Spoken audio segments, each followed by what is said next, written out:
ছিলেন জনাব আলী আকবর আলী কাকা উপস্থিত আছেন আমাদের বৃহত্তর উত্তরা থানা বিএনপির সাবেক সফল সাধারণ সম্পাদক, এই দক্ষিণ খালের সাবেক বিএনপির সভাপতি, এই ৪৯ নং ওয়ার্ডে বিএনপির সংকটকালীন সময়ে যিনি এই অঞ্চলের মানুষের ভোটে নির্বাচিত হয়েছিলেন।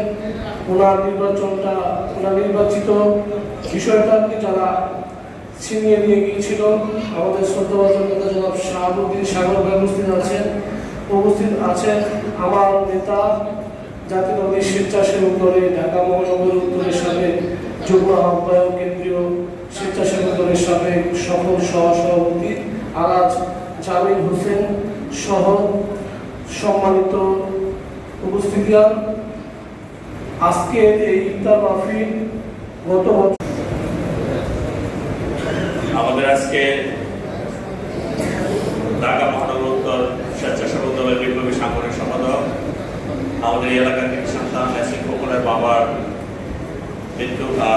মৃত্যুবার্ষিকী উপলক্ষে আজকে মিলাদ ও দোয়া মাহফিলের এলাকার বিভিন্ন পর্যায়ের মুরব্বিয়ান, আমার ঢাকা মহানগর নেতৃবৃন্দ এবং আমার সহযোগী, আসসালামু আলাইকুম। আসলে আমি এখানে আমরা সবাই মিলে এখানে ইফতার করতাম, কিন্তু আমাদের আরেকটি প্রোগ্রাম আছে, আর এখান থেকে দক্ষিণ খাতে বের হওয়া যে কত কষ্ট, এটা আমার সাথে আপনারা অনেক ভালো বোঝেন। যার কারণে একটু তাড়াহুড়া করছি।